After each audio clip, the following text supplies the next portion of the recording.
We have a question here addressed to Dr. Shabir Ali. እዚህ ጋር ለዶክተር ሻቢር አሊ የቀረበ ጥያቄ አለን። ሙስሊም ለመሆን ምን ማድረግ አለብኝ? To become a Muslim is simple. One starts with the belief that there is only one God. ሙስሊም መሆን ቀላል ነው። አንድ ሰው አንድ አምላክ ብቻ እንዳለ በማመንና መሐመድ የአላህ መልእክተኛ መሆኑን በማመን ይጀምራል። ከዚያም ያንን እምነት አብዛኛውን ጊዜ ለማህበረሰቡ ይገልጻል። በእውነቱ አንድ ሰው እነዚህ ሁለት እምነቶች ሲኖሩት ቀድሞውኑ ሙስሊም ሆኗል፣ ለማንም ባይናገርም እንኳን። ነገር ግን በመግለጽ የማህበረሰቡ አካል ይሆናል። ሰዎች እርስ በርሳቸው በእምነት ወንድማማቾችና እህታማሞች መሆናቸውን ያውቃሉ። ይህ ማለት እርስ በርሳቸው የመረዳዳት የመተጋገዝና ማህበረሰቡ አብሮ እንዲያድግ የመርዳት የጋራ ኃላፊነት አለባቸው ማለት ነው። በዚህኛው ላይ የመቃወም አይመስለኝም። ማድረግ ያለበት ትክክለኛው ያንን ነው። የተሻለው ጥያቄ ድነትን ወይም ደህንነትን ለማግኘት ምን ማድረግ አለብን የሚለው ነበር። ያ ቢመለስ ጥሩ መልስ በሆነ ነበር። The next question that I have here is actually addressed to Jay. Jay, what do I have to do to become a Christian? እዚህ ጋር ያለኝ የሚቀጥለው ጥያቄ ለጄ የቀረበ ነው። ክርስቲያን ለመሆን ምን ማድረግ አለብኝ? I could have written that question myself. ይህንን ጥያቄ እኔ ራሴ ልጽፈው እችል ነበር። ውበቱ ያለው እዚህ ላይ ነው። እስልምናንና ክርስትናን ስትመለከት ለዚህ ጥያቄ በሚሰጠው መልስ ላይ ትልቅ ልዩነት እንዳለ ማየት ትችላለህ። ክርስቲያን ለመሆን ኢየሱስ እንደሞተና እንደተነሳ ከማመን ሌላ ምንም አያስከፍልም። ያ ብቻ ነው። ምንም መክፈል የለብህም። 5 ጊዜ መጸለይ የለብህም። የረመዳን ጾም መጾም የለብህም። ለድነትህ መስራት የለብህም። ለበረከትህ ወይም ለበረካ መልፋት የለብህም። ኢየሱስ በመስቀል ላይ እንደሞተና እንደተነሳ በማመን ብቻ የመዳን ማረጋገጫ ይኖራል። እንግዲህ እስልምና ይህን ሊያደርግ አይችልም። ለዚያም ነው ያንን ድነት ለማግኘት እነዚህ ሁሉ ህጎች፣ ደንቦችና ነገሮች ያሏችሁ። ሁሉንም አይነት በረከቶች ወይም ባራካ መፈጸም አለባችሁ። ሰዎች የፈጠሯቸውን ሃይማኖቶች ሁሉ ወደ ኋላና ወደፊት ስትመለከት ሁሉም ተመሳሳይ መመሪያን እንደሚከተሉ ማየቱ ይገርመኛል። ብድርና ደረሰኝ፣ መልካም ስራዎችን በመጨመር መጥፎ ስራዎችን ትሰርዛለህ። ክርስትና ግን እኛ ስለ ጉዳዩ ምንም ማድረግ እንደማንችል ይናገራል። የምናደርገው አንዳች ነገር የለም። ሁሉም ለእኛ ተደርጎልናል። ምክንያቱም በእግዚአብሔር ፊት ለመቅረብ ቅዱስ መሆን አለብህ። እኛ ደግሞ ቅዱስ መሆን የምንችልበት ምንም መንገድ የለም። ያንም በራሳችን ልናሳካው አንችልም። እናም ያንን ዋጋ መክፈል ያለበት የተበደለው አካል ራሱ መሆን አለበት። ማን ያደረገው ይመስላል? ኢየሱስ አደረገው። ለዚህ ነው ኢየሱስን የምንወደው። እርሱ ቀድሞውኑ አድርጎልናልና ነፃ ስጦታ ነው። የሚያስፈልገው ያ ነው። አንተ የምታደርገው አንዳች ነገር የለም። ማድረግ ያለብህ ክርስቶስ ለአንተ ያደረገልህን መቀበል ብቻ ነው። ወደ ቤትህ ና፣ ወደ ቤትሽ ነይ። At first I thought I wouldn't say anything. Let Jay answer his question. መጀመሪያ ምንም አልልም ብዬ አስቤ ነበር፣ ጄ ለጥያቄው መልስ ይስጥ ብዬ። ነገር ግን ስለ እስልምናና ስለ በረከቶች ወይም ባረካ ማግኘት እንዳለብህ አስተያየቶችን ስለሰጠ ስለዚህ ነገር የሆነ ነገር ማለት እፈልጋለሁ። ኢየሱስ ለአንተ ሲል ከሙታን እንደተነሳ እንዴት ታውቃለህ? ያ የሆነው ወንጌላት ስለሚናገሩ ነው። ግን ወንጌላትን እንዴት ታምናለህ? በመንፈስ ቅዱስ አነሳሽነት የተጻፉ ስለሆኑ። በመንፈስ ቅዱስ አነሳሽነት መጻፋቸውን እንዴት ታውቃለህ? ማን እንደጻፋቸው እንኳን አናውቅም። ወንጌላት ታሪኮቹን የጻፉት ኢየሱስ ከሙታን እንደተነሳ እኛን ለማሳመን እንደሆነ ታውቋል። ነገር ግን ታሪኮቹን በጥንቃቄ ስትመለከት በመካከላቸው ያለው መቃረን ታሪኮቹ የተቀነባበሩ መሆናቸውን ያሳያል። እናም ኢየሱስ በእርግጥ ከሙታን ስለመነሳቱ ምንም አይነት ጥሩ ማስረጃ የለም። እግዚአብሔር ኢየሱስን ወደ ሰማይ እንዳነሳው የሙስሊሞች እምነት በቁርአን ላይ የተመሰረተ ነው። ነገር ግን ቁርአንን ወደ ጎን ትተን ወንጌላትን ብንመለከት ኢየሱስ በእርግጥ ከሙታን ስለመነሳቱ ምንም አይነት እርግጠኝነት አይኖረንም ነበር። ምንም መልካም ስራ መስራት የለብህም ትላለህ? ታዲያ ጳውሎስ ለምን በፍርሃትና በመንቀጥቀጥ የገዛ ድህነታችሁን ፈጽሙ አለ? የራእይ መጽሐፍስ ለምን ኢየሱስ ሲመለስ ሰዎችን እንደ ስራቸው ይፈርዳል ይላል? ማቴዎስም እንዲሁ። በቀደሙት ማህበረሰቦች መካከል ኢየሱስ በእርግጥ ለሰዎች ኃጢአት እንደሞተ ግልጽ ስላልነበረ ስራ መስራት እንዳለብህ የሚያስቡ እንደነበሩ ግልጽ ነው።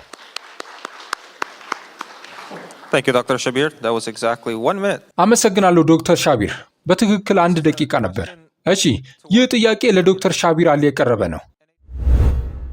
እውነት ከልባችሁ ይህ አገልግሎት ተጠናክሮ እንዲቀጥል ትፈልጋላችሁ? የምትፈልጉ በወርሃዊ 50 ብር መዋጮ አብራችሁን አገልግሉ። ተሳታፊዎች ጥቂት ከመሆናቸው የተነሳ መስራት የሚገባንን ያህል እንዳንሰራ እንቅፋት ሆኖብናል። ለመመዝገብ በዚህ ስልክ ቁጥር ማገልገል እፈልጋለሁ የሚል አጭር የጽሑፍ መልእክት መላክ በቂ ነው። ተሳትፏችሁ እጅግ በጣም ያስፈልገናል። ቻናሉን ሰብስክራይብ ያላደረጋችሁም አድርጉ። ቪዲዮንም ይጠቅማል ብላችሁ ካመናችሁ ላይክ አድርጉ። ስለ ተሳትፏችሁ እናመሰግናለን። Well, this is a question towards Dr. Shabir Ali. In a solar year, there are 365 days, and in a leap year, 366 days. እሺ ይህ ጥያቄ ለዶክተር ሻቢር አሊ የቀረበ ነው። በፀሐይ ዓመት 365 ቀናት አሉ። በዘላይ ዓመት ደግሞ 366 ቀናት አሉ።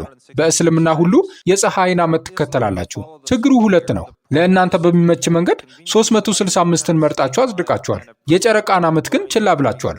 ሙስሊሞች ለምን ለራሳቸው አቋም የሚመቹ ንድፈ ሐሳቦችንና ቁጥሮችን ብቻ ይመርጣሉ? Yeah. Even Muslims ask this question because Muslims follow a lunar calendar for religious observances. ሙስሊሞች ለሃይማኖታዊ ስርዓቶች የጨረቃን የቀን አቆጣጠር ስለሚከተሉ ሙስሊሞችም እንኳን ይህን ጥያቄ ይጠይቃሉ። ነገር ግን የፀሐይ የቀን አቆጣጠር ሙስሊምም ይሁን ሙስሊም ያልሆነ በሁሉም ሰው ይከተላል። የፀሐይ የቀን አቆጣጠር እንዲኖረን ሁኔታዎችን የሰጠን እግዚአብሔር ነው። እርሱም ምድር በ365 እና 1/4ኛ ቀናት ውስጥ በፀሐይ ዙሪያ እንድትሽከረከር ያደረገ ነው። እያንዳንዱ ገበሬ ደግሞ በትክክል በዚህ ዑደት ላይ የተመሰረቱትን ወቅቶች መከተል አለበት። ስለዚህ ለሁሉም ይሰራል። ቁርአን ቀን የሚለውን ቃል 354 ጊዜ ቢጠቅስ ኖሮ ያ አጋጣሚና ደግሞም የመለኮታዊ ጣልቃ ገብነት ማስረጃ ነው እል ነበር። 365 ካለ ደግሞ ያው የእግዚአብሔር ጣልቃ ገብነት ነው። ቁርአን እግዚአብሔር ፀሐይንና ጨረቃን እንደፈጠረና እያንዳንዳቸው በስሌት እንደሆኑ ይናገራል። ስለዚህ ሁሉም ነገር የተሰላ ነው። 365 ጊዜ መጠቀሱን መለኮታዊ ጣልቃ ገብነትን ያሳያል ብዬ አስባለሁ። Yeah, I think behind that question was the whole problem of why is it you spent 25 minutes of your 35 minutes talking about the number 19. አዎ ከጥያቄው በስተጀርባ ያለው ችግር ለምንድን ነው ከ35 ደቂቃ ውስጥ 25 ደቂቃውን ስለ ቁጥር 19 ስታወራ የጨረስከው የሚል ይመስለኛል። ማርቲን ጋርድነር የሚባል አሁን የሞተ አንድ የሳይንሳዊ አሜሪካን የሂሳብ አምድ ጸሐፊ ነበር። እርሱም ልክ ያንኑ ነገር አድርጓል። ብዙ ቁጥሮችን ወስዶ በቁጥሮች ተጫወተ። እናም የኤምፓየር ስቴት ህንፃን ብትመለከት ፎቆቹን፣ ደረጃዎቹንና ሌሎቹንም ነገሮች ብትቆጥር ህንፃው ተአምር መሆኑን ማረጋገጥ እንደምትችል አሳይቷል። ይህንኑ ስቴፈን ኪንግ በጻፈው ልብ ወለድ ላይ አድርጎታል። ቃላቱን በማየት ብቻ ሁሉንም አይነት ስሌቶች ማውጣት ትችላለህ። አሁን ደግሞ ሞቢ ዲክ በተሰኘው መጽሐፍ ላይም ይህን ማድረግ እንደሚቻል ተነግሮኛል። ስለዚህ የፈለግከውን መጽሐፍ ብትወስድ ትክክለኛዎቹን ቁጥሮች መርጠ ኮምፒውተር ውስጥ ብታስገባቸው አስደናቂ የሆኑ ስሌቶችን ማውጣት ትችላለህ። ነገር ግን ከእነርሱ መካከል አንዳቸውም መለኮታዊ ወይም ተአምራዊ ናቸው ብዬ አልጠቁምም። But none of them I would suggest are miraculous or divine. Okay. Next question is geared towards Jay Smith. የሚቀጥለው ጥያቄ ወደ ጄይ ስሚዝ ያመራል። መጽሐፍ ቅዱስ የእግዚአብሔር ቃል አይደለም ብዬ እከራከራለሁ። እርሱ የኢየሱስ ሕይወት ትረካ ነው። ስለዚህ በመሰረቱ የሰዎች አስተያየት ነው። እንደ ምንዝር ያሉ ጉዳዮች ላይ እንዳሉት ጥቅሶች ሁሉ እነዚህ አስተያየቶች በጣም መልካም አይደሉም። ለምን እንከተላቸዋለን? ለምን አምላክ የለሽ ወይም ኤቲስት አንሆንም? Oh, that's a great one. Why not become an atheist? This is something that Shabir and I can both answer. ይህ ግሩም ጥያቄ ነው። ለምን አምላክ የለሽ አትሆንም? ይህ እኔም ሻቢርም ልንመልሰው የምንችለው ነገር ነው። ኢየሱስ ምን አይነት ልዩ ባህሪ እንዳለውና ወንጌሉ ምን አይነት ልዩ ባህሪ እንዳለው ስትጠይቅ አምላክ የለሾች አምላካቸው በምንም ቦታ እንደሌለ ይናገራሉ። እኛ ግን እግዚአብሔር አሁን እዚህ እንዳለ እናምናለን። ኢየሱስ የተናገረውንና ያደረገውን ስታነጻጽርና ምንም አይነት የማይጠቅም ነገር እንደሌለበት ለማየት ስትሞክር በጣም ያስደንቃል። የቤተሰብ መስሪያ ስርዓታችን እንዴት እንደተገነባ ስታይ፣ ባህላችን እንዴት እንደተፈጠረ ስታይ እና የኢየሱስ ክርስቶስ ትምህርቶች በባህላችን ላይ ብቻ ሳይሆን ባለፉት 2000 ዓመታት ውስጥ ያሳረፉትን ታላቅ ተጽዕኖ ስታይ ዛሬ አብዛኛው የዓለም ሕዝብ በአዲስ ኪዳን ብቻ በሚገኘው የሥነ ምግባር መመሪያ እንደሚኖር ትረዳለህ። ስለ ጋብቻ ምሳሌ ልሰጥ እችላለሁ። መላው የጋብቻ ሐሳብ በአዲስ ኪዳን ብቻ ያለ ልዩ ነገር ነው። በእርግጥም ግሪካዊ ወይም ሮማዊ አይደለም። በመጀመሪያውና በሁለተኛው ክፍለ ዘመን የሕፃናት ወሲባዊ ጥቃትና ግብረ ሰዶማዊነት የዘመኑ መመሪያ ነበር። ዛሬ የምናውቀውን ስርዓት የፈጠረው የኢየሱስ ክርስቶስ ወንጌል ነው። ወደ አመፅ ሲመጣ አምላክ የለሾች ምን ሊያደርጉ ነው? ባለፈው ክፍለ ዘመን የነበሩ አንዳንድ ታላላቅ አምላክ የለሾችን ብንመለከት ፖል ፖት፣ ማኦዜዱንግ፣ ስታሊን፣ ሂትለር ባለፉት 100 ዓመታት ውስጥ ብቻ ስንት ሰው እንደገደሉ ደምረው ከ100 ሚሊዮን በላይ። መልሱ ያ ነው። ኢየሱስ ስላለኝ እግዚአብሔር ይመስገን። የእርሱ አርአያነት ስላለኝ እግዚአብሔር ይመስገን። ስለ አመፅ መጠየቅ ስትፈልግ ኢየሱስ ምን እንዳደረገ ተመልከት።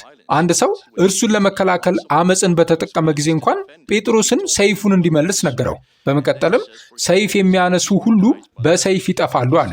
ዛሬ ሰላምን ከፈለግ ወደ ኢየሱስ መመለስ ይሻላል። ስለ ቤተሰብና ስለ ስነ ምግባር ሙሉ ግንዛቤ ከፈለግ ወደ ኢየሱስ መመለስ ይሻላል። እርሱ ዛሬ ለእኛ ትርጉም የሚሰጥ ብቻ ሳይሆን ባለፉት 2000 ዓመታት ውስጥ ትርጉም የሰጠ ነው። ለሚቀጥሉት በሺዎች ለሚቆጠሩ ዓመታትም ትርጉም መስጠቱን ይቀጥላል። ይህንን ለአንድ አምላክ የለሽ ንገረውና እንደ ኢየሱስ ያለ ምን እንዳለው ጠይቀው።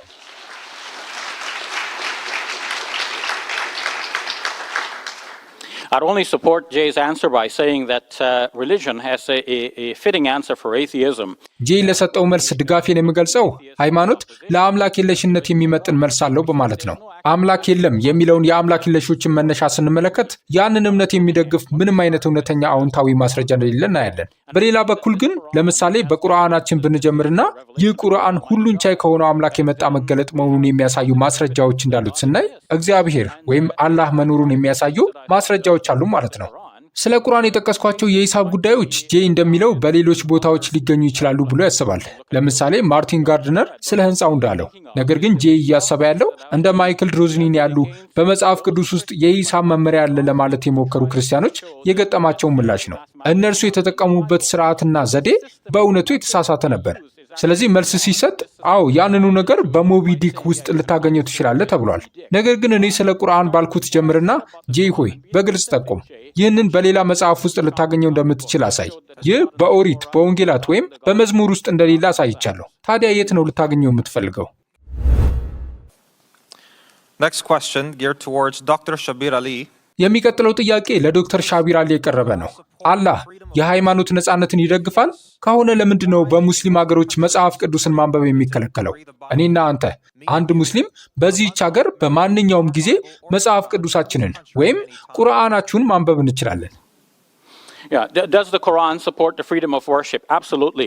አዎ ቁርአን የሃይማኖት ነጻነትን ይደግፋል። በትክክል በቁርአን 17ኛው ምዕራፍ ላይ የፈለገ ይመን የፈለገ አይመን ይላል። በቁርአን 5ኛው ምዕራፍ ቁጥር 48 ላይ አላህ ቢሻ ኖሮ ሁሉንም አንድ የእምነት ማህበረሰብ ሊያደርጋቸው ይችል ነበር፣ ነገር ግን በውስጣችሁ ነገር ሊፈትናችሁ እንዲህ አደረገው በማለት በግልጽ ይናገራል። ከዚህ የምንረዳው ሰዎች ከእግዚአብሔር ወይም ከአላህ ምንም አይነት መልእክት ቢቀበሉም ያንን የመከተል ኃላፊነት እንዳለባቸውና በፍርድ ቀን ለዚያ ተጠያቂ እንደሚሆኑ ነው። ስለዚህ ሁሉም እንደየራሱ የእግዚአብሔርን መገለጥ የመከተል ኃላፊነት አለበት።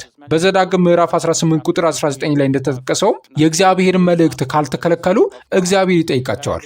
ቁርአን በሁለተኛው ምዕራፍ ቁጥር 256 ላይ በሃይማኖት ማስገደድ የለም በሚለው ንግግሩ በጣም ግልጽ ነው። ይህ ፍጹም የሆነ አባባል ነው። በፍጹም ማስገደድ ሊኖር አይችልም ማለት ነው። ሆኖም ግን በሙስሊም ማህበረሰቦች ውስጥ ጥብቅነት ሰፈነ። እናም ሰዎች ሌሎች ሐሳቦችን መመርመርና የውጭ መጽሐፍትን ማንበብ አልፈለጉም። ሰዎች ከመንገዱ ሊወጡ ይችላሉ ብለው ፈሩ። ይህ በሙስሊሞች ላይ ብቻ ሳይሆን በጥንታዊ ማህበረሰቦች ውስጥም በጠቅላላ እንዲህ ነበር። ሰዎች ከውጭ ካሉ ሰዎች ጋር ማውራት አይፈልጉም ነበር። ለምሳሌ በክርስቶስ ያለህ ድነት ከውጭ ካሉ ሰዎች ጋር ብታወራ አደጋ ላይ ይወድቃል ብለው ፈርተው ነበር። የውጭ ሐሳቦችን ሊሰጡ ይችላሉ፣ ከመንገዱ ሊያወጡ ይችላሉ፣ ሊያስቱ ይችላሉ። ነገር ግን በብዙ የዓለም የሰለጠኑ ክፍሎች ክርስቲያኖች በብዛት ባሉባቸው ብዙ ቦታዎች ያ የንቃት ዘመን መጣ። ይህ ክርስትና አይደለም፣ እንዲያውም ለክርስትናና ለመሰረታዊ ክርስቲያናዊ ሐሳቦች ትልቅ ፈተና ነበር።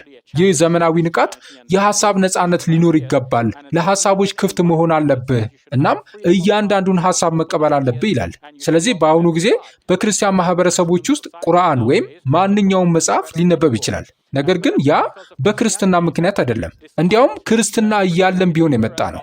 ቁርአን ግን ቀድሞውኑ ክፍት አእምሮ ሊኖራችሁ ይገባል፣ መመርመር፣ ማጥናት፣ መጓዝና ማየት አለባችሁ ይላል። Okay, to disagree, I would say it's because of Christianity. It's because the fact that we do come to Christ. አልስማማም። ይህ የሆነው በክርስትና ምክንያት ነው ላለው። የሆነውም እኛ ወደ ክርስቶስ የምንመጣው በመወለድ ሳይሆን በምርጫ በመሆኑ ነው። የግል እምነት ነው። የሚገርመው ከእስልምና ስለመውጣት የሚከለክል ህግ የለም ማለት ነው።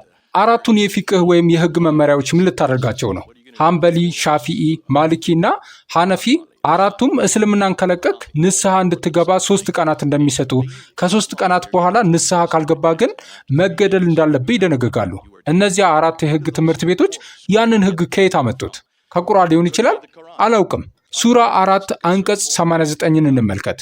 እነሱ እንደ ካዱ እናንተም እንድትክዱ እናም ሁላችሁም እኩል እንድትሆኑ ይመኛሉ። ስለዚህ በመንገዱ ላይ እስካልተሰደዱ ድረስ ከእነርሱ ወዳጅን አትያዙ። ነገር ግን ከእስልምና ቢመለሱ በያዛቸው ቦታ ሁሉ ያዟቸውና ግደሏቸው። ያንን ጥቅስ ምን ልታደርገው ነው? 10 seconds. What are you going to do with that verse?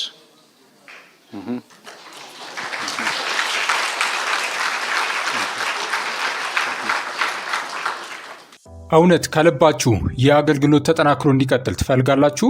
የምትፈልጉ በወርሃዊ 50 ብር መዋጮ አብራችሁን አገልግሉ። ተሳታፊዎች ጥቂት ከመሆናቸው የተነሳ መስራት የሚገባንን ያህል እንዳንሰራ እንቅፋት ሆኖብናል። ለመመዝገብ በዚህ ስልክ ቁጥር ማገልገል እፈልጋለሁ የሚል አጭር የጽሑፍ መልእክት መላክ በቂ ነው። ተሳትፏችሁ እጅግ በጣም ያስፈልገናል። ቻናሉን ሰብስክራይብ ያላደረጋችሁም አድርጉ። ቪዲዮውንም ይጠቅማል ብላችሁ ካመናችሁ ላይክ አድርጉ። ስለ ተሳትፏችሁ እናመሰግናለን።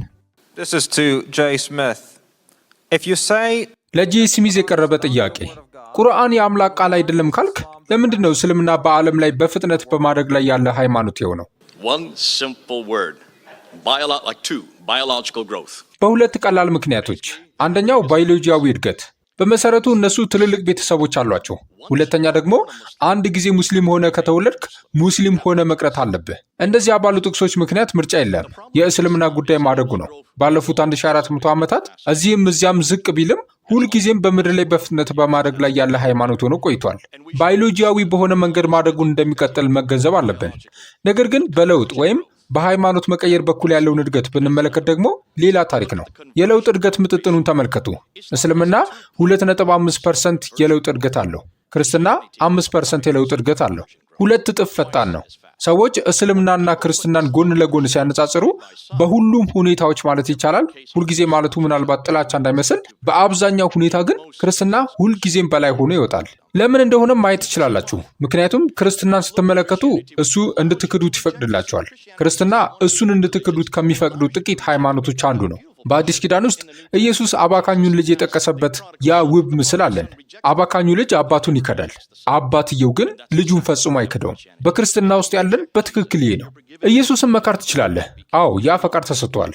አትገደልም፣ የሞት ፍርድም አይፈረድብህም። ብዙ ጊዜ ከቤተሰብህ እንኳን አትባረርም። ጸሎት ይደረግልሃል። የምናደርገውም ያንኑ ነው። እርሱ የግል ምርጫ ነው። የ2 ደቂቃ ጊዜን አልጨረስኩም። ሆኖም ምንም አይደለም።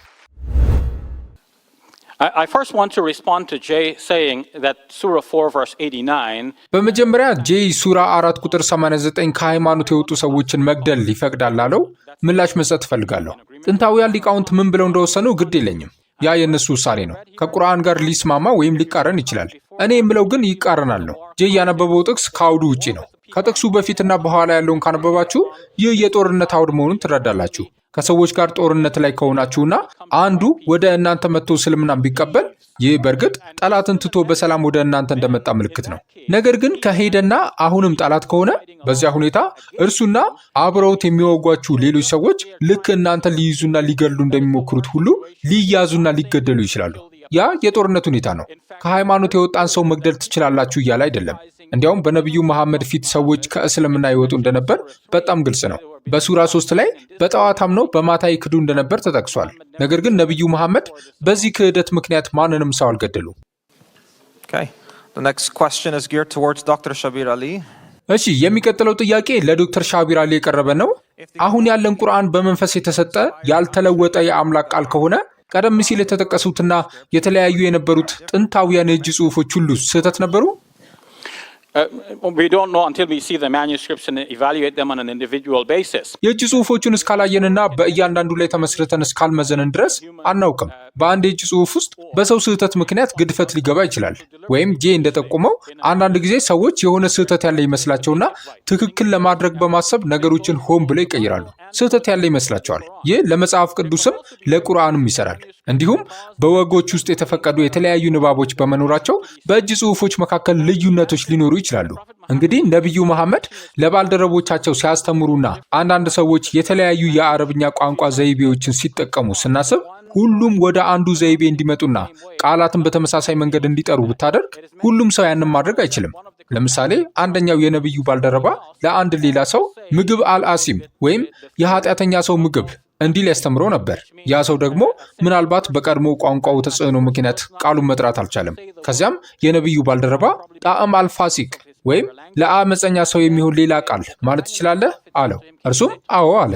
እሺ ያንኑ በል አለው። ስለዚህ ሰዎች ትርጉሙን እንዲረዱ ሲባል ሌላ ተመሳሳይ ትርጉም ያላቸውን ቃላት እስከመተካት ድረስ ቁርአንን የማንበብ የተወሰነ መብት ተሰጥቷቸው ነበር። ምክንያቱም መጀመሪያ ላይ የነበረው መነሳሳት ሰዎች ትርጉሙን ተረድተውት ቁርአንን በሕይወታቸው እንዲተገብሩት ነበር። ቆይቶ ግን ሰዎች ቃላቱ በትክክል ምን እንደሆኑ፣ እንዴት መጻፍና መገንዘብ እንዳለባቸው ወደ መሳሰሉ ጥቃቅን ዝርዝሮች ገቡ። በመጨረሻም በመጽሐፉ ውስጥ ሁሉንም የአናባቢ ምልክቶች አኖሩ። ስለዚህ ሙስሊሞች ጄ የጠየቀውን የትኛው ነው በለውሃል መሐፉዝ ወይም በተጠበቀው ሰሌዳ ውስጥ ያለው የሚለውን የተሳሳተ ግንዛቤ ሊኖራቸው ይችላል። ለውሃል መሐፉዝ ወይም ዘላለማዊ ሰሌዳ ተጠቅሷል። ጊዜው አልቋል። The Lawh al-Mahfuz, or the eternal tablet, 10 is seconds. mentioned. Is it time? 10 seconds. Well, I'll that's explain interesting. it later. Okay. That's interesting. He's still trying to deny that he doesn't trust what the experts are now finding. እርሱ አሁንም ሊቃውንቱ አሁን እያገኙት ባለው ነገር ላይ እምነት እንደሌለው ለመካድ እየሞከረ ነው። ብዙ ሙስሊሞች ዘንድ ያለው አስቸጋሪ ሁኔታም ይኸው ይመስለኛል። ይህንን ማድበስበስ ትችላላችሁ? ያሳዝነኛል። ምክንያቱም ስለ እኛ የእጅ ጽሑፎች ተመሳሳይ ነገር ብንጠየቅ ለ300 ዓመታት የእጅ ጽሑፎቻችንን ሲጠይቁን ቆይተዋል። እኛ ደግሞ እጅግ በጣም ብዙ ትችቶች፣ የመጽሐፍ ቅዱስ ትችቶች፣ የመቀመሪያ ትችቶች፣ የምንጭ ትችቶችን አሳልፈናል። አሁን እኛ እነዚያኑ በቁርአን ላይ እየተጠቀምንባቸው ነው። ይህንን ሰነድ አሁን ልሰጥ እችላለሁ። 800 ልዩነቶች። ይህ ከአናባቢዎች ጋር ምንም ግንኙነት የለውም። ይህ በቃል ከመያዝ ጋር ምንም ግንኙነት የለውም።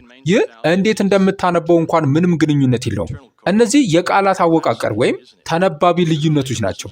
ልትጋፈጠው ይገባል፣ ልታምነው ይገባል። በእርግጥ አሁን እርሱ ዘላለማዊ ቁርአን መሆኑን እንኳን ጠቅሰሃል። የሚገርም ነው አይደል? ፈጥኖም ይሁን ዘግይቶ ሙስሊሞች አሁን እየወጡ ባሉ የእጅ ጽሑፎችና መረጃዎች ምክንያት ያንን ከእንግዲህ ሊሉ እንደማይችሉ ሊነቁ ይገባል። ደግነቱ ለእነዚህ ትችቶች ሁሉ መልስ ሰጥተናል። የምንጭ ትችት፣ የሰነድ መላምት፣ ሁሉም ተመልሰዋል። የመጽሐፍ ቅዱስ ውበትም ይሄ ነው። እኛ እንዲህ ያለ ጥያቄ ስለማናቀርብ መጽሐፍ ቅዱስ ይህ ችግር የለበትም። ዛሬ 2 ጊዜ የ19ኙን ተአምራት የያዘው የ1924ቱ ቁርአን ነው ማለት ይገርማል። Next question is for Jay. ይህ የሚቀጥለው ጥያቄ ለጄ ነው። ሱራ ወይም ምዕራፍ 15 ቁጥር 9 እና ተያያዥነቱን የግርጌ ማስታወሻ ማንበብ እንዲሁም በቁርአንና በመጽሐፍ ቅዱስ ላይ ስለተደረጉ ለውጦች አስተያየት መስጠት ትችላለህ? Verily, we it is, it's not interesting, plural. እኛ ዚክርን ወይም ቁርአንን እኛው አወርን ነው፣ እኛም ለእርሱ በእርግጥ ጠባቂዎቹ ነን።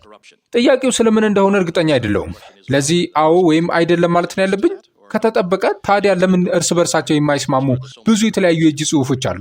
ከተጠበቀ ታዲያ ለምን እርሱ ወይም ሻቢር አሁን ይህ 19 የሚባለው ተአምር ያለው በ1924ቱ የእጅ ጽሑፍ ላይ እንደሆነ አምኖ መናገር ጀመረ? ሻቢር እንኳን አሁን ወደ ኋላ ማፈግፈግ ጀምሯል። ይህ ጥበቃ ካለ ታዲያ ጥበቃው ይታለ? እናም በሱራ 15 ላይ የተጠቀሰው ይህ ጥበቃ በ10ኛው ክፍለ ዘመን በሙጃሂድ ለም ተቀየረ። እርሱ በ936 ዓመተ ምህረት ነው የሞተው። በ8ኛው ክፍለ ዘመን በአልሐጃጅ የተቀየረ ይመስላል። በእነዚህ ሁሉ የእጅ ጽሑፎች ውስጥ እስከ መጨረሻው የተቀየረ ይመስላል። ታዲያ አላህ የጠበቀው ምንድን ነው? አሁንም ያንን ጥያቄ እንጠይቃለን። አሁንም ቢሆን ዛሬ ያለን ቁርአን ያን ጊዜ የነበረው አይደለም። ያሉት የእጅ ጽሑፎች መታየት የጀመሩት በ8ኛው ክፍለ ዘመን ከሆነ በእውነት ቁርአንን የጻፈው ማን ነው? ይህን የምናገረው ለቀልድ አይደለም። መሐመድ ከዚህ ጋር ምንም ግንኙነት እንዳልነበረው አምናለሁ። ይህ መጽሐፍ ከተለያዩ ምንጮች ተውሶና ተቆራርጦ በሰዎች የተዘጋጀ ስብስብ እንደሆነ በእውነት አምናለሁ። ይህም ዛሬ ያላቸው ቁርአን ሆኖ የቀረበው ከ100 ዓመት ባነሰ ጊዜ ውስጥ ወይም ቅርብ ጊዜ ነው ፍጻሜውን ያገኘው። እግዚአብሔር ይመስገን፣ እኛ እንዲህ አይነት ችግሮች የሉብንም። እኛ ምን አይነት ጥበቃ ያስፈልገናል? ይህንን የቤት ሥራ ስለሰራን ደግነቱ ምስጋና ይግባው። እጃችንን በልባችን ላይ አድርገን በመጽሐፍ ቅዱስ መታመን እንደምንችል መናገር እንችላለን። The verse does say that God revealed the Quran and he will preserve it. How does God preserve the Quran? አንቀጹ እግዚአብሔር ወይም አላህ ቁርአንን እንደገለጠውና እንደሚጠብቀው ይናገራል። ማሳሰቢያ፣ እግዚአብሔር በማለት እየተረጎምኩላችሁ ያለሁት በእንግሊዝኛ ጋድ በማለት እየተጠቀመ ስለሆነ ነው። እግዚአብሔር ቁርአን እንዴት ይጠብቃል? በሰዎች ጥረት አማካኝነት ነው። አሁን ከህይወት እድገት ሂደት አንድ ምሳሌ ልውሰድ። ከአንድ ትውልድ ወደ ሌላው ትውልድ የሚተላለፍ ጂን ብታስቡ፣ ከዚያም የትውልዶች መከፋፈል ይኖራል። በብዙ ቅርንጫፎች ይከፋፈላል። ነገር ግን ያ ጂን በብዙዎች ቅርንጫፎች ውስጥ ተርፎ ይቆያል። ጥያቄው አንዱን ቅርንጫፍ ስንመረምር ይህ ጂን አለው ወይ የሚለው ነው። ስለዚህ አሁን በእጅ የያዝኩት ቁርአን በአንዱ ቅርንጫፍ ላይ ያለ ነው። የእጅ ጽሑፎችንና የንባብ ወጎችን ልዩነት ሁሉ ብንመለከት የምንጠይቀው ይህ ቁርአን የአምላክ ጂን አለው ወይ የሚለው ነው። እናም አዎ እንዳለው አይተናል። ይህ በሰው ጣልቃ ገብነት የተደረገ አለመሆኑን የሚያሳይ የንድፍ ማስረጃ በውስጡ አለ። እርሱ መለኮታዊ መጽሐፍ ነው። ስለዚህ ጄይ ስለ ሂሳባዊ ተአምራት የተናገርኩትን የ25 ደቂቃ ሰምቶ ቢሆን ኖሮ በእውነቱ 25 ደቂቃ አልፈጀውም። እርሱ ግን እንዲያመሰለው ስለ ቁርአን ተአምራዊ ባህሪ፣ ስለ ተለያዩ ገጽታዎች ተናግሬያለሁ። የአምላክ ጂን በውስጡ እንዳለበትም እናያለን። A question for Dr. Shabir Ali. ለዶክተር ሻቢር አሊ የቀረበ ጥያቄ፣ አሁን ባሉት የቁርአን እጅ ጽሑፎች ውስጥ ልዩነቶች ካሉ የትኞቹ ንባቦች ለዘላለም አስቀድሞ በነበረው ሰማያዊ ሰሌዳ ውስጥ እንዳሉ እንዴት ያውቃሉ? በ1920ዎቹ በካይሮ በታተመው መደበኛ እትም ውስጥ ያለው ንባብ እርሱ እንደሆነ እንዴት እርግጠኛ መሆን ይችላሉ? Yeah, the question stems from a misunderstanding. People have the idea that this Quran must have been like in heaven, like this, in a book like this. ጥያቄው የመጣው ካለመረዳት ነው። ሰዎች ይህ ቁርአን በሰማይ ውስጥ ልክ እንደዚህ እንደ መጽሐፍ ሆኖ መኖር አለበት የሚል ሐሳብ አላቸው። ይህ ግን ትክክለኛ ሐሳብ አይደለም። በሱራ 13 ቁጥር 39 ላይ ኢብን ከሲር በጠቀሰው ትርጓሜ መሰረት ኢብን አባስ ከአብን እዚህ ጋር ኡሙል ኪታብ ወይም የመጽሐፍት እናት ተብሎ የተጠቀሰው ምን ማለት እንደሆነ ጠይቆት ነበር። ከነቢዩ ባልደረቦች አንዱ የሆነው ከአብ ሲመልስ አላህ ስለሚፈጥረው ነገርና ፍጥረታቱ ምን እንደሚያደርጉ ዕውቀት ነበረው አለ። ከዚያም ዕውቀቱን መጽሐፉን አለው፣ መጽሐፍም ሆነ። ያ መጽሐፍት ሁሉ የሚወርዱበት የመጽሐፍት እናት ነው። ይህ ማለት እንደተረዳሁት ከሆነ ሰዎች ምንም ቢያደርጉ ያ ቀድሞውኑ በዚያ መጽሐፍ ውስጥ አለ ማለት ነው። ምንም ልታደርጉ ብትችሉ ቀድሞውኑ በአላህ ቀዳሚ ዕውቀት ውስጥ አለ። ስለዚህ አንድ ሰው ቁርአንን በፈለገው መንገድ ቢያነብ ያ በሰማያዊ ሰሌዳ ውስጥ አለ። አንድ ሰው በትክክል ወይም በስህተት ቢያነብ በዚህ ወይም በዚያ መንገድ ቢሆን መንገዶቹ ሁሉ በሰማያዊው መጽሐፍ ውስጥ አሉ። ሌላ ምሳሌ ልጠቀም። ከአላህ የወረደ ገመድ። ቁርአን ከአላህ ገመድ ጋር ተመሳስሏል። ገመዱ በጣም ወፍራም ከሆነ ልትጨብጠው አትችልም። ልትንጠለጠልበትም ሆነ ልትድንበት አትችልም። ነገር ግን ያ ገመድ በግርጌው የተዘረዘሩ ዘርፎች ቢኖሩትና አንተ አንዱን ዘርፍ መያዝ ብትችል ያን ገመድ በመያዝ ልትድን ትችላለህ። ስለዚህ ቁርአን እኔ አሁን ከፍ ካደረግኩት ከአንድ መጽሐፍ በላይ ነው። እርሱ በርካታ ንባቦች ነው። ይህ ሁሉ በእስልምና ወግ ውስጥ ተቀባይነት አግኝቷል። ይህ ሁሉ የአላህ ገመድ ነው። ይህ ሁሉ ቁርአን ነው። ስለዚህ እኔ እዚህ ጋር አንዱን ዘርፍ ይዣለሁ። ይህንንም ዘርፍ በመያዝ እድናለሁ እያልኩ ነው። ሁሉንም በአንድ ላይ መያዝ የለብኝም። ነገር ግን የዚህ ዘርፍ ምሁር ከሆንኩ ሁሉንም ማጥናትና በአንድ ላይ መያዝ እችላለሁ። ተራው ሰው ግን በአንዱ በመርካቱ ብቻ እርሱ ወይም እርሷ ይድናሉ። I guess what I'm hearing, and correct me if I'm wrong, so therefore every one of the manuscripts that is different, every one of them that is corrupted, those are different strands. እንግዲህ እየሰማሁ ያለሁት ከተሳሳትኩ አርሙኝ። እያንዳንዱ የተለያየ የእጅ ጽሑፍ፣ እያንዳንዱ የተበላሸ ወይም የተበረዘ ጽሑፍ፣ እነዚህ ሁሉ የተለያዩ ዘርፎች ናቸው ማለት ነው። ስለዚህ ሁሉም ንባቦች 14ቱ የጎዳና ንባቦች አንዱ ብቻ መመረጡ ሌሎቹ 13ቱ ፍጹም ሕጋዊ መሆናቸው፣ ይህ ማለት የጠፉትም የተጨመረባቸውም ፍየሎች የበሏቸውም ፍየሎች በሏቸው የሚሉትን ወጎች ማለት ነው። ያም ሁሉ በሰማይ አለ ማለት ነው። ስለዚህ እነዚህ ሁሉ በሰማይ አሉ። ወዴት እየሄዳችሁ እንደሆነ ይታያችኋል። ሁሉም ነገር ከእግዚአብሔር ዘንድ ነው የሚል ይሆናል። ሁሉም ነገር ዘላለማዊ ይሆናል። እናም በጣም ቀላል ነው። ከእንግዲህ ቁርአን የላችሁ ያላችሁ ነገር ባለፉት 1400 ዓመታት የቆየው ነገር ብቻ ነው። እናም በካይሮ አልአሃዝ ባሉ የሰዎች ስብስብ ተዘጋጅቶ በ1985 በንጉሥ ፋህድ የጸደቀው ነው። ስለዚህ የምታወራው ቁርአን በእውነት ያ ቁርአን ነው። ዛሬ ያለን ብቸኛው እርሱ ነው። ያ ደግሞ አንድ ዘርፍ ብቻ ነው። ስለ መጽሐፍ ቅዱስ እንዲህ ያለ መደምደሚያ ላይ መድረስ ያስፈልገናል? ታላቅ አይደለም? ስለ ምንም አይነት ዘርፎች ሳንጨነቅ ልንታመንበት እንችላለን። ሁሉም ወደ አንድ አካል ይገጥማሉ። ሁሉም ስለ አንድ ሰው ይናገራሉ። ወደ ቤትህ ና፣ ስሙን እናውቀዋለን። እውነት ከልባችሁ ይህ አገልግሎት ተጠናክሮ እንዲቀጥል ትፈልጋላችሁ? የምትፈልጉ በወርሃዊ 50 ብር መዋጮ አብራችሁን አገልግሉ። ተሳታፊዎች ጥቂት ከመሆናቸው የተነሳ መስራት የሚገባንን ያህል እንዳንሰራ እንቅፋት ሆኖብናል። ለመመዝገብ በዚህ ስልክ ቁጥር ማገልገል እፈልጋለሁ የሚል አጭር የጽሑፍ መልእክት መላክ በቂ ነው። ተሳትፏችሁ እጅግ በጣም ያስፈልገናል። ቻናሉን ሰብስክራይብ ያላደረጋችሁም አድርጉ። ቪዲዮንም ይጠቅማል ብላችሁ ካመናችሁ ላይክ አድርጉ። ስለ ተሳትፏችሁ እናመሰግናለን። This question is geared towards Jay Smith. ይህ ጥያቄ ለጄ ስሚዝ የቀረበ ነው። ኢየሱስን በብሉይ ኪዳን ውስጥ የት ማግኘት እንችላለን? Oh, I love this one. ይህንን ወደዋለሁ። እግዚአብሔር ወደ ምድር በመጣበት ቦታ ሁሉ የኢየሱስን የእግዚአብሔርን ልጅ ማግኘት እችላለሁ ብዬ አስባለሁ። ገና ከመጀመሪያው እዚያው አለ። በምዕራፍ 3 ቁጥር 8 እና 9 ላይ ቀኑ በመሸ ጊዜ ሲመላለስና ሲናገር የነበረው ማን ነው? ተመልከቱ። አምላካችን ወደ ጊዜና ቦታ ይገባል። አምላካችን ሰብአዊ ቅርጽን ይይዛል። አምላካችን የፈለገውን አይነት ቅርጽ ሊይዝ ይችላል። ከእኛ ጋር ፊት ለፊት ለመገናኘት ሲል ሰብአዊ ቅርጽን መያዝን መረጠ። በመምሬ የአድባር ዛፍ አጠገብ ከአብርሃም ጋር ድንኳን ውስጥ ሲበላ የነበረው ማን ነው? እርሱ ኢየሱስ ነበር። የመጽሐፍ ቅዱሳችን ውበት እዚህ ላይ ነው። ከያዕቆብ ጋር ሲታገል የነበረው ማን ነው? እርሱ ኢየሱስ ነበር። አንድ አባት ከልጁ ጋር እንደሚያደርገው ያዕቆብ እንዲያሸንፍ ፈቀደለት። የሚገርመው እርሱ ሰብአዊ ቅርጽን ብቻ መያዝ የለበትም። በቀን የደመና አምድ፣ በሌሊት ደግሞ የእሳት አምድ ሆኖ መጥቷል። እግዚአብሔርም በዚያው አለ። እርሱ ማንኛውንም አይነት ቅርጽ ሊይዝ ይችላል። እባካችሁ እግዚአብሔርን በምንም አትገድቡት። ስለ እሱ የሚያስደንቀው ነገር ወደ እኛ አቅጣጫ ስለሚመጣ አምላካችን ኢየሱስ ከእኛ ጋር ሊገናኝ ይችላል። ከዘመናት መጀመሪያ ጀምሮ ከእኛ ጋር ተገናኝቷል። በታሪክ ሁሉ ውስጥ ከእኛ ጋር መገናኘቱን ቀጥሏል። ኢየሱስ ወደ ምድር ሲመጣ ባየን ቁጥር ቲኦፋኒ ወይም መለኮታዊ መገለጥ እንለዋለን። ደግሞም ልክ አባካኙን ልጅ እንደተቀበለው አባት እኛንም ሁልጊዜ ወደ ራሱ እየሳበን እንደሆነ እናውቃለን። መቼም አይንቀንም፣ በሩንም አይዘጋብንም። ስለዚህ ገና ከመጀመሪያው ወደ ምድር ሲመጣ ስለነበረ ምንም አይነት ችግር የለብንም። ያ በጅማሬው የነበረው ኢየሱስ ነው። ከ2000 ዓመታት በፊት መጥቶ በምድር ላይ 33 ዓመታትን ሲያሳልፍ በታሪክ ሁሉ ውስጥ ያደረገውን አድርጓል። እግዚአብሔር ይመስገን። ማን እንደሆንህ እናውቃለን እንላለን። ያደረግከውን ቀድሞውኑ አይተናል። እርሱ የመጣው ለመመላለስና ለመነጋገር ብቻ አይደለም፣ መገለጥን ለመስጠት ብቻ አይደለም። አርአያነትን ቢሰጠንም የመጣው ለአርአያነት ብቻ አይደለም። የመጣው አንድ የተለየ ነገር ለማድረግ ነው። ለመሞትና እንደገና ለመነሳት መጣ። ይህንንም ገና በዘፍጥረት 3 ላይ ተናግሯል። ምክንያቱም በቁጥር 15 ላይ ወደ ሔዋን ዘወር ብሎ ከዘርሽ ከሴቲቱ ዘር፣ የግድ ከሴቲቱ ዘር መሆን አለበት፣ አንድ አካል ይመጣል፣ እርሱም ወልድ ይሆናል። እርሱ የሰይጣንን ራስ ይቀጠቅጣል፣ ሰይጣንም ተረከዙን ይቀጠቅጣል። ይህም የመጀመሪያው ስለ ስቅለት የተነገረ ትንቢት ነው።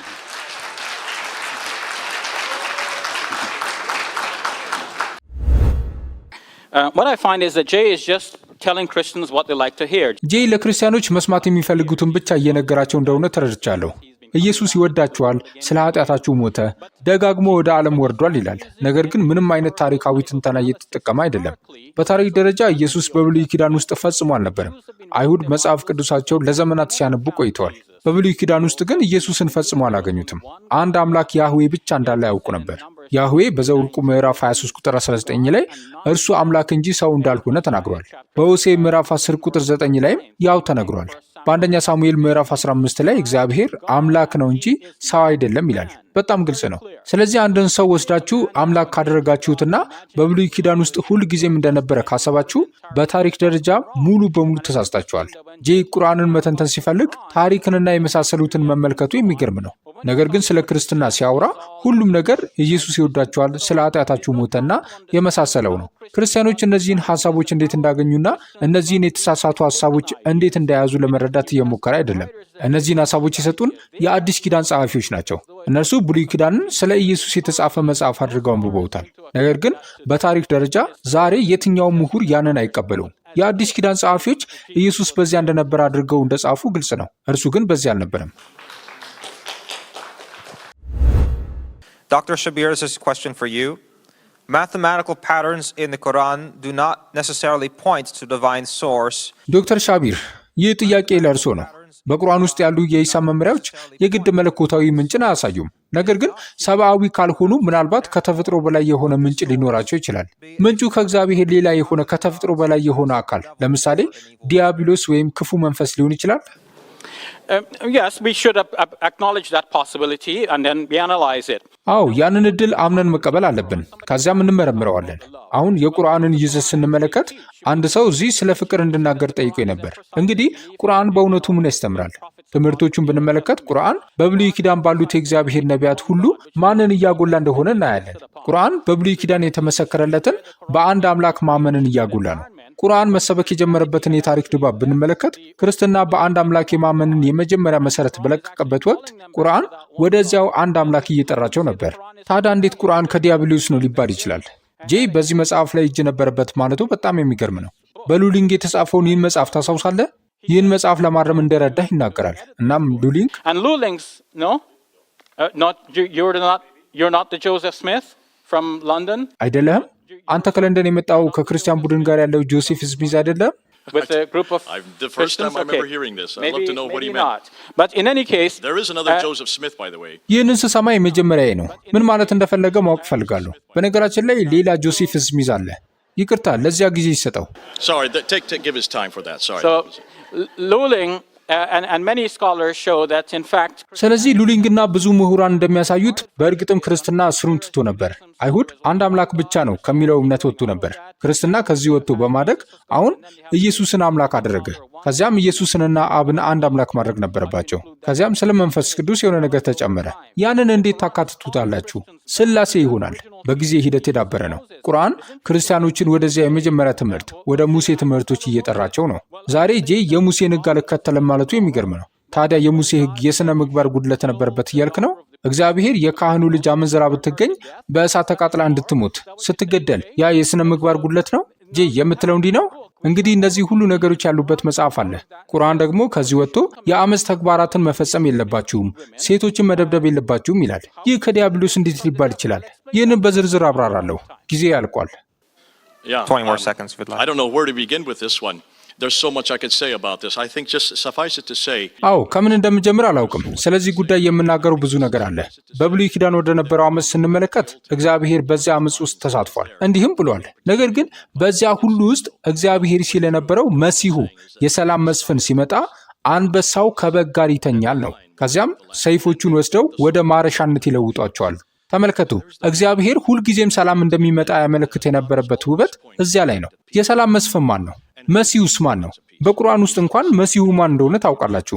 11 ጊዜ ያ ማዕረግ የተሰጠው ለአንድ አካል ብቻ ነው። እርሱም መሐመድ ሳይሆን ኢሳ ነው። ይህ ማለት ኢየሱስ ሲመጣ ሰላም ይመጣል ማለት ነው። ስለዚህ ወደ ሙሴ ዘመን አንመለስም። እግዚአብሔር ይመስገን፣ መመለስ የለብኝም። ነገር ግን አሁንም ቢሆን ያ መሰረታዊ ነው። ምክንያቱም እግዚአብሔር ያን ጊዜ ምን እየሆነ እንደነበረ እንድናይና በወቅቱ እንዴት እንደያዘው እንድናውቅ ይፈልጋል። ከጊዜ በኋላ ደግሞ እንደገና አመፅ ይኖራል።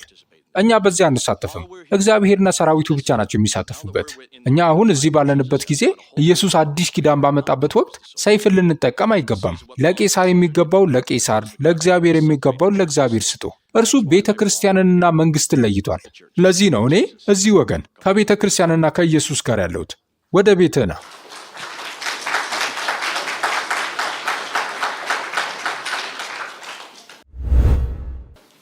This question is to Jay Smith.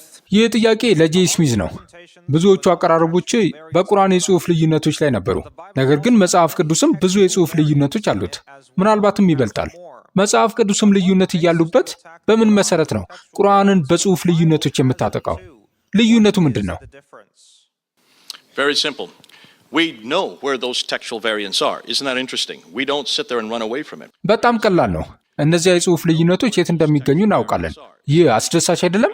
እኛ እዚያ ተቀምጠን ከእርሱ አንሸሽም። ልዩነቶቹ የት እንዳሉ ሁልጊዜ እናውቃለን። ልዩነቶቹ የት እንዳሉ የሚገልጽ ወደ 300 ዓመት የሚጠጋ የምሁራን ምርምር አለን። ልዩነቶቹ የት እንዳሉ ለማወቅ ልንመለከታቸው የምንችላቸው ከ24,000 በላይ የእጅ ጽሑፎች አሉን። እኛም አይተን አቀናይተን በአንድ ላይ አጣምረነዋል። በዚህም ረገድ ታማኞች ነን። ከእርሱ ለመሸሽ አንሞክርም። ለዚህም ነው ሁሉም ሰው አይቶ እንዲጠቀምበትና መደምደሚያ ላይ እንዲደርስ የእጅ ጽሑፎቻችንን መክፈታችን ደስ የሚለው። ሆኖም ግን ያገኘነው ነገር የእጅ ጽሑፎች ልዩነቶች በጸሐፊዎች በኋላ ላይ የሆነ ግልጽ ያልሆነ ነገር ለማብራራት የተጨመሩ ነገሮች ብቻ መሆናቸውን ነው። አንድ ምሳሌ ልስጥ።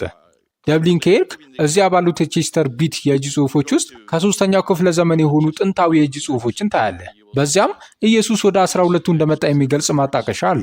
አሁን በዘመናዊ መጽሐፍ ቅዱሶች ውስጥ ማጣቀሻውን ብታይ ደቀ መዛሙርት የሚል ቃል እንደተጨመረበት ታያለህ። ከዚያም በኋላ የመጡ ብዙ የእጅ ጽሑፎችም እርሱ ወደ 12ቱ ሄዷል፣ ከ12ቱ ደቀ መዛሙርቱ ጋር ወደ ላይኛው ክፍል መጥቷል ይላሉ። ያ ልዩነት ነው። እርሱም አሁን በ100,000 የተለያዩ የእጅ ጽሑፎች ውስጥ ወደ 100,000 ጊዜ ገደማ ተገኝቷል። ሆኖም ግን ትርጉሙን አይለውጠውም። ከመጀመሪያው ክፍለ ዘመን በኋላ ብዙ ሰዎች 12ቱ እነማን እንደሆኑ ላያውቁ እንደሚችሉ በማሰብ አንድ ሰው በኋላ ላይ ደቀ መዛሙርት የሚለውን ቃል ጨመረው። ይህ በጣም የተለመደ ነው። ትርጉሙን አይለውጠውም። ብቻ እነዚህ 12ቱ በትክክል እነማን እንደሆኑ በግልጽ ያሳያል። ስለዚህ እነዚህ የእጅ ጽሑፎች ልዩነቶች የት እንዳሉ እናውቃለን፣ እናወጣቸዋለን፣ እናትማቸዋለን። በቁርአን ላይ ይህን ያላደረጉት ለምንድን ነው? እንግዲህ አሁን ከዚህ ጥናት እንደምታዩት ይህ መሆን ጀምሯል። እናም እንደ ዳን ብሩኬር ስላሉ ሰዎች እግዚአብሔርን አመሰግናለሁ። እንደ ዶክተር ኪዝ ስሞል ስላሉ ሰዎች እግዚአብሔርን አመሰግናለሁ። እንደ ዶክተር አንድሪው ባኒስተር፣ ዶክተር ጎርደን ኒኮልስ ስላሉት እኛ በጣም ግልጽ የሆንበትንና በመጽሐፍ ቅዱስ ላይ የተደረገውን አሁን ለመጀመሪያ ጊዜ በቁርአን ላይ ተመሳሳይ ጥያቄዎችን እየጠየቁ ስላሉት እግዚአብሔርን አመሰግናለሁ። በሚቀጥለው ዓመት ኑና ምን እንደምናገኝ ነኝ። To compensate for lost time, Shabir, you have 1 minute and 30 seconds. የጠፋውን ጊዜ ለማካካስ ሻቢር 1 ደቂቃ ከ30 ሰከንድ አለ። Oh, thank you for the bonus. I'll find out about that later. ለተጨማሪው ሰዓት አመሰግናለሁ። የመጽሐፍ ቅዱስ ችግር በእውነቱ ከተራ የእጅ ጽሑፎች ችግር በላይ ነው። ለምሳሌ በኤርሚያስ ምዕራፍ 8 ቁጥር 8 ላይ እኛ ጥበበኞች ነን፣ የጌታም ሕግ ከእኛ ጋር ነው እንዴት ትላላችሁ? እነሆ የጸሐፊዎች ሐሰተኛ ብዕር በሐሰት አድርጎታል የሚል የኤርምያስ ግልጽ ንግግር አለ። እዚህ ጋር መጽሐፍ ቅዱስ ተበላሽቷል የሚል አባባል በመጽሐፍ ቅዱስ ውስጥ አለን። ወደ አዲስ ኪዳን ስንመጣ በአንድ በኩል ከወንጌላት በሌላ በኩል ደግሞ በጳውሎስ እንደምናየው የኢየሱስ መልእክት ተቀይሯል የሚል ትልቅ ችግር አለብን። የማቴዎስ ወንጌል ኢየሱስ ሕግን ለመፈጸም መጣ ይላል። ጳውሎስ ደግሞ ኢየሱስ ሕግን ሻረ ይላል። ስለዚህ ኢየሱስ ማን እንደነበረ ሁለት የተለያዩ ግንዛቤዎች አሉ። በወንጌላት መካከል ለምሳሌ ከአራቱ ወንጌላት ቀዳሚ በሆነው በማርቆስ ወንጌል ኢየሱስ የበለጠ ሰውን ይመስላል። በዮሐንስ ውስጥ ግን የበለጠ አምላክን ይመስላል። እንዴት ከሰውነት ወደ አምላክነት ተሸጋገረ? ማቴዎስ እና ሉቃስ ደግሞ በመካከላቸው ናቸው። የኢየሱስ ታሪኮች ደጋግመው ሲነገሩ፣ ቅርጽ ሲሰጣቸውና ሲቀያየሩ እናያለን። በእጅ ጽሑፎች ላይ ደግሞ አንዲት ትንሽ ፊደል እዚህ ጋር፣ ሌላ ዋጋ ደግሞ እዚያ ጋር የተቀየረችበት ሌላ ችግር አለ። ይህ ትልቁ የኢየሱስ መልእክት የመቀየር ችግር ነው። እርሱ ስለ ራሱ ሰው እንደሆነ እየተናገረ ሳለ እርሱ ተወስዶ አምላክ ተደረገ። እናም ያንን እድገት፣ ያንን ለውጥ ከመጀመሪያው እስከ መጨረሻው ወንጌል ስንሄድ ከመጀመሪያዎቹ የኢየሱስ ደቀ መዛሙርት እንደ ጳውሎስ ያሉ የመጀመሪያ ደቀ መዛሙርት ወዳልነበሩት ሰዎች ስንሄድ ማየት እንችላለን። ያ እድገት በመጨረሻ በ325 ዓመት በይፋ የታወጀውን የሥላሴ ትምህርት አመጣ። We will ask that both Dr. Shabir and Jay to give their final concluding words. ዶክተር ሻቢርና ጄይ የመጨረሻ የመዝጊያ ንግግራቸውን እንዲሰጡ እንጠይቃለን። ቢፈልጉ እስከ 5 ደቂቃ ድረስ መጠቀም ይችላሉ። በዶክተር ሻቢር እንጀምራለን። ዛሬ እዚህ ላለው ሕዝብ ወይም በቀጥታ ስርጭት ለሚከታተሉት 250 ሰዎች ወደ ቤታቸው ይዘው እንዲሄዱ የምትፈልገው ነገር ካለ ምን ማለት ትወዳለህ? ጊዜ አሁን ይጀምራል። First, I would like to say I want to thank all of you for being here and for listening, and those on the internet who are watching. በመጀመሪያ እዚህ በመገኘታችሁና ስላዳመጣችሁ ሁላችሁንም እንዲሁም በኢንተርኔት ስለምትከታተሉኝ ላመሰግን እወዳለሁ። ስለ ቁርአን ሂሳባዊ ተአምር ያዘጋጀሁትን ወረቀት ማግኘት ከፈለጋችሁ እባካችሁ ጻፉልኝና አደርስላችኋለሁ። በመጨረሻም የተሳሳተ ነገር ከተናገርኩ ወይም አገላለጼ ስህተት ከነበረ ይቅርታ ጠይቃለሁ። ምንም አይነት ክፉ ሀሳብ አልነበረኝም። ይህ ውይይት ጉዳዮችን የምንዳስስበት ንቁ ክርክር እንዲሆን የታሰበ ነበር።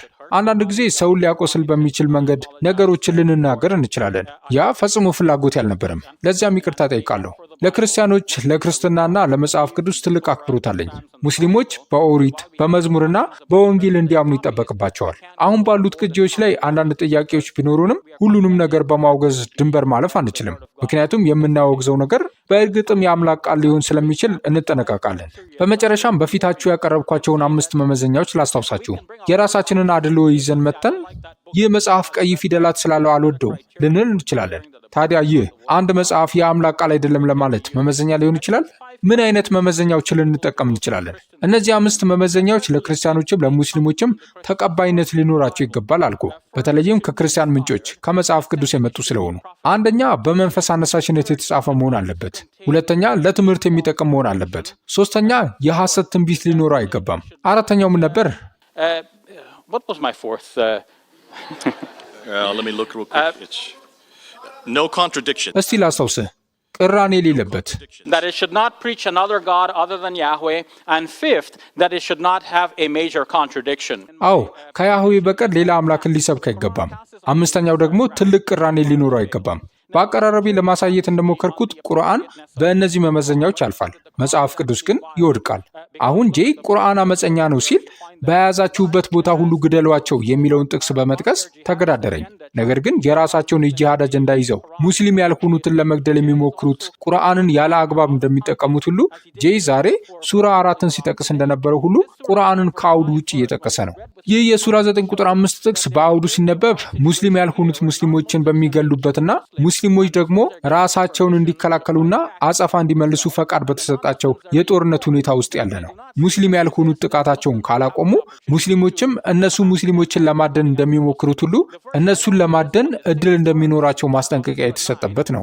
ከዚህ ቀጥሎ ያለው የሱራ 9 6ኛው ቁጥር ደግሞ ከእነርሱ አንዱ ጥገኝነትን ቢጠይቅ የአምላክን ቃል እንዲሰማ ጥገኝነት ልትሰጠውና ከዚያም ወደ ደህንነቱ ስፍራ የማድረስ ኃላፊነት እንዳለብህ ይናገራል። ይህም ማለት ያንን ሰው መግደል የለብህም ማለት ነው። ስለዚህ ጋዜጠኞችንና የእርዳታ ሰራተኞችን የሚገሉት የቁርአንን ትምህርት በቀጥታ እየጣሱና እየተቃረኑ ነው።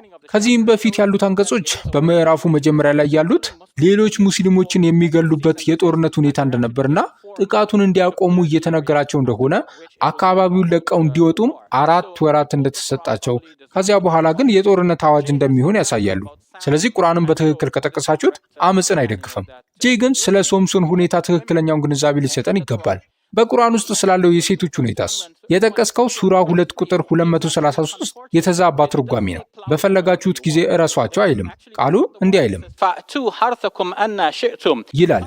ይህም ማለት ወደ እርሻችሁ በፈለጋችሁት መንገድ ቅረቡ ማለት ሲሆን ሴቶችን በተለያዩ ሁኔታዎች ልትቀርቧቸው እንደሚችሉ የሚያመለክት ሊሆን ይችላል። አሁን ነገሩ በጣም ገላጭ እየሆነ ስለመጣ ቁርአን ባበቃበት እናቁም።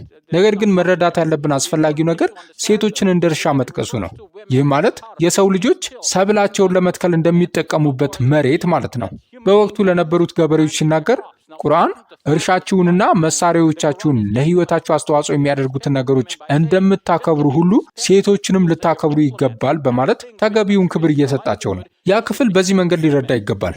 ስለዚህ በመጨረሻ 5ቱን መመዘኛዎች ስንመለከት ቁርአን በአንዳቸውም እንደማይወድቅ እናያለን። መጽሐፍ ቅዱስ ግን በእርግጥም እንደሚወድቅ በፊታችሁ አቅርቤያለሁ። ደራሲያቸው በማይታወቁ መጽሐፍት ምክንያት በመጀመሪያው መመዘኛ ይወድቃል። በሐሰተኛ ስም በተጻፉ መጽሐፍት ምክንያት ይወድቃል። እነርሱ እገሌ ነኝ ይላሉ፣ ግን አይደሉም። እንደ መኃልየ ምዕራፍ 7 ቁጥር 2 ያሉ ስለ ወሲባዊነት የሚናገሩ ተገቢ ያልሆኑ ትምህርቶች አሉ። ይህንን እንዴት ታስረዳለህ? ጳውሎስ ኢየሱስ በእርሱ ዘመን ይመጣል ብሎ ያሰበው ያልተፈጸመ ትንቢት አለ። ኢየሱስም አልተመለሰም። ጊዜ ያልቋል፣ ግን ይህንን ለእናንተ ትቼዋለሁ። ሁላችሁንም አመሰግናለሁ።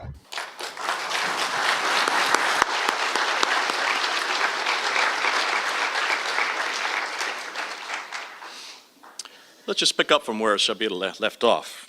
Inspired. I don't believe the Quran is inspired. እስቲ ሻቢር ካቆመበት እንቀጥል። በመንፈስ አነሳሽነት መጻፍ። እኔ ቁርአን በመንፈስ አነሳሽነት ተጽፏል ብዬ አላምንም። በተለይ አሁን የሰማዋቸውን እነዚህን ጥቅሶች ከሰማው በኋላ እንደ ሱራ 8 ቁጥር 39 ያሉትን 149 ጥቅሶች ስትጨምርባቸው ፈተና ወይም ፊትና እስኪጠፋ ድረስ ከሃዲዎችን ግደሉ ይላል። እርሱ የጀመረው በሱራ 9 ቁጥር 5 ነው። ለምን ወደ ቁጥር 29 አልሄደም? የመጽሐፉን ሰዎች ወይም እኛን ታዋጉ ይላል። እኛን ልትወጉን የታዘዛችሁት። ሱራ 47 ቁጥር 3ስ የከሃዲዎችን አንገት ቁረጡ ይላል። አሁን ለምን በዓለም ዙሪያ ይህ እየተደረገ እንዳለ መረዳት ትችላላችሁ። ሌሎች ብዙ ጥቅሶችን መጥቀስ እችል ነበር፣ ግን አልፈልግም፣ አያስፈልግምም። ሐሳቡ የገባችሁ ይመስለኛል። እነዚህ ሁሉ በመዲና ሱራዎች ውስጥ ያሉ ናቸው፣ በመካ ሱራዎች ውስጥ አይደሉም። አስታውሱ፣ እንደ እናንተ ወግ ከሆነ የመካ ሱራዎች የወረዱት በ610 እና በ622 መካከል ነው። እኔ ባላምነውም በእናንተ ወግ መሰረት ግን እንዲህ ነው። የመዲና ሱራዎች ደግሞ በ622 እና በ632 መካከል በመጨረሻዎቹ 10 ዓመታት የወረዱ ናቸው። እናም አመፅ ሁሉ የሚገኘው በእነዚህ ሱራዎች ውስጥ ነው። ተመልከቱ፣ መጽሐፍ ቅዱስ ወደ ሌላ አቅጣጫ ነው የሚሄደው። አመፅ ያለው በብሉይ ኪዳን ነው። ኢየሱስ ሲመጣ ግን ሰላምን ታገኛላችሁ። ያገኘነውም ሰላምን ነው። የእኛ መገለጥ ይህ ነው። እኔ ሕግን ለመፈጸም እንጂ ለመሻር አልመጣሁም። ሽረት የለንም፣ ፍጻሜ እንጂ። እንደ እናንተ በሱራ 2 ቁጥር 106 እና በሱራ 16 ቁጥር 1 ላይ ያለ የሽረት ሕግ የለንም። እናንተ የሽረት ሕግ ሊኖራችሁ የግድ ነው። ምክንያቱም በቁርአን ውስጥ 220 ቅራኔዎች አሉ። እኛ ዘንድ እንዲህ ያለ ነገር የለም። ቅደም ተከተልን ይከተላል። በብሉይ ኪዳን አመፅ ነበረ። አዎ፣ በኢየሱስ ክርስቶስ ግን ሰላም ሆነ። ከዚያ ከ600 ዓመታት በኋላ አሁን እንደገና ወደዚያ አመፅ መመለስ አለብን እያላችሁ ነው። የእስልምናን ሕግ ተመልከቱ፣ ቁርአንን ብቻ እዩ። እዚያ ያለው አመፅ በብሉይ ኪዳን ከነበረው ጋር በጣም ተመሳሳይ ነው። ስለ ሳምሶን ምን ታደርጋለህ አልከኝ። በቁርአን ውስጥ ያለው ስለ ሰዶምና ገሞራ ሕዝቡ ሁሉ ስለተገደለበት ታሪክስ ምን ትላለህ? ለእነዚህ ሁሉ መልስ ስላለን እግዚአብሔር ይመስገን። እርሱም ኢየሱስ ነው።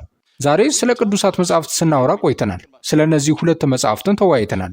የሚያስገርመው ነገር እስልምናም ሆነ ክርስትና ሙሉ በሙሉ በመጽሐፍቶቻቸው ላይ ጥገኛ ናቸው። የመጽሐፍ ሃይማኖቶች የምንላቸው ናቸው። እስልምና በዚህ መጽሐፍ ላይ ሙሉ በሙሉ ጥገኛ ነው። ለመረዳት በጣም አስቸጋሪ ነው። ስታነቡት ታሪኮች የት እንደሚጀምሩና የት እንደሚጨርሱ አይታወቅም። በመላው ቁርአን ውስጥ አንድ የተሟላ ታሪክ ብቻ ነው ያለው፣ እርሱም ሱራ 12 ነው። ይህን መጽሐፍ ወይም መጽሐፍ ቅዱስ ስትመለከቱ ግን የሚጀምሩና የሚያልቁ ታሪኮች የሞሉበት ነው።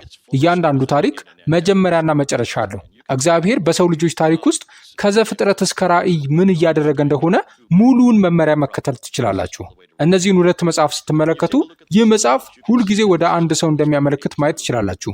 ገና ከመጀመሪያው ጀምሮ በሔዋን መስመር የሚመጣው ይህ ሰው ማን እንደሆነ ሲጠቁም ቆይቷል። እርሱም የእግዚአብሔር ልጅ ነበር። እርሱ የሰው ልጅ ተብሎ ይታወቃል። እርሱ ያህዌ ተብሎ ይታወቃል። አዎ፣ ይህ ደግሞ አንተ ከጠየቅካቸው መመዘኛዎች አንዱ ስለሆነ የሚገርም ነው። ያህዌ በሁለቱም መጽሐፍት ውስጥ መገኘት አለበት። ያህዌ በብሉይ ኪዳን 6823 ጊዜ ተገኝቷል። በአዲስ ኪዳንም ይገኛል። በዮሐንስ ወንጌል ምዕራፍ 8 ቁጥር 58 ላይ ስለ አብርሃም ሲጠይቁት ኢየሱስ ምን እያለ ነበር ይመስላል? ኢየሱስ አብርሃም ሳይወለድ እኔ አለሁ፣ ኤጎ ኤሚ፣ ያህዌ ያለና የሚኖር እኔ ነኝ አለ። ተመልከቱ፣ ኢየሱስ መለኮታዊውን ስም ያህዌን ይጠቀማል። ነገር ግን አይሁድ እንዲያደርጉ እንደማይፈቀድላቸው ዝም ብሎ ስሙን መጥራት ብቻ አይደለም፣ ለራሱን የወሰደው እርሱ ያህዌ እንደሆነ ተናግሯል። ለዚህም ነው አይሁድ ሊወግሩት ድንጋይ ያነሱት። በዚህ መጽሐፍ ወይም በቁርአን ውስጥ ያህዌን የት ታገኘዋለህ? አታገኘውም። ማንኛውንም መነሻ አሁን አፈረስከው። ያህዌ እዚህ ውስጥ አይገኝም። እዚህ የሚገኘው ስም አላህ አምላኩ የሚል ነው። ዝም ብሎ አጠቃላይ መጠሪያ ነው። ማንኛውም አካል ያ አምላክ ሊሆን ይችላል። ያህዌ ሊሆን የሚችለው ግን አንድ ብቻ ነው። እናንተ አላሁ አክበር፣ አላህ ከሁሉ ይበልጣል ትላላችሁ። እኔ ደግሞ ያህዌ አልአክበር፣ ያህዌ ከሁሉ ታላቅ ነው እላለሁ። እናም የሚበልጠው ሊኖራችሁ ይችላል። እኛ ግን ከሁሉ ታላቁ አለን። ለዚህም ነው እያንዳንዳችሁን የምጠይቃችሁ ሁለቱንም መጽሐፍ ተመልከቱ። ነገር ግን ምን እንደሚጠብቃችሁ በእርግጠኝነት ተረዱ። ምክንያቱም ይህ መጽሐፍ በቤዛነት የተሞላ ነው። ይህም እናንተ የምታደርጉት ነገር አይደለም። እናንተ ልታደርጉት የምትችሉ ነገር አይደለም። ቀደም ብዬ እንዳልኩት ይህ ሁሉ የተደረገው በእናንተ ፋንታ በያህዌ ነው። ስሙም ኢየሱስ ነው። ዛሬ ማታ የምትሰሙት ነገር ቢኖር እኔ እንደወደድኩት እናንተም ይህን መጽሐፍ እንድትወዱት ተስፋ አድርጋለሁ። ነገር ግን ከመጽሐፉ በስተጀርባ ያለው ሰው የእግዚአብሔርን ቃል እንድትወዱት ተስፋ አድርጋለሁ። በክርክሩ ሁሉ ስንጠይቅ የቆየ ነው መጽሐፍ ቅዱስ ወይስ ቁርአን የትኛው ነው የእግዚአብሔር ቃል የሚል ነው። አንድ የአምላክ ቃል ሳይሆን እውነተኛው የአምላክ ቃል የትኛው ነው? እንዲህ ብዬ ደመድማለሁ። ይህ የእግዚአብሔር ቃል አይደለም። ይህ የአምላክ ቃል የሆነ ነገር ነው። ነገር ግን ሁሉም ወደ እግዚአብሔር ቃል ወደ ኢየሱስ ክርስቶስ ያመለክታል። ምን አይነት ቃል ነው? ያ ቃል ሥጋ ለብሶ በመካከላችን አደረ። ያ ቃል ለ33 ዓመታት ኖረ። ያ ቃል ሞተና እንደገና ተነሳ። ወደ ቤትህ ና የምለው ይህንም ብቻ ነው። ወደዚያ ቃል ወደ እውነተኛው የእግዚአብሔር ቃል ተመለስ። እግዚአብሔር ይባርካችሁ። አሜን። ደህና ሁኑ። እውነት ከልባችሁ ይህ አገልግሎት ተጠናክሮ እንዲቀጥል ትፈልጋላችሁ? የምትፈልጉ በወርሃዊ 50 ብር መዋጮ አብራችሁን አገልግሉ። ተሳታፊዎች ጥቂት ከመሆናቸው የተነሳ መስራት የሚገባንን ያህል እንዳንሰራ እንቅፋት ሆኖብናል። ለመመዝገብ በዚህ ስልክ ቁጥር ማገልገል እፈልጋለሁ የሚል አጭር የጽሑፍ መልእክት መላክ በቂ ነው። ተሳትፏችሁ እጅግ በጣም ያስፈልገናል። ቻናሉን ሰብስክራይብ ያላደረጋችሁም አድርጉ። ቪዲዮንም ይጠቅማል ብላችሁ ካመናችሁ ላይክ አድርጉ። ስለ ተሳትፏችሁ እናመሰግናለን።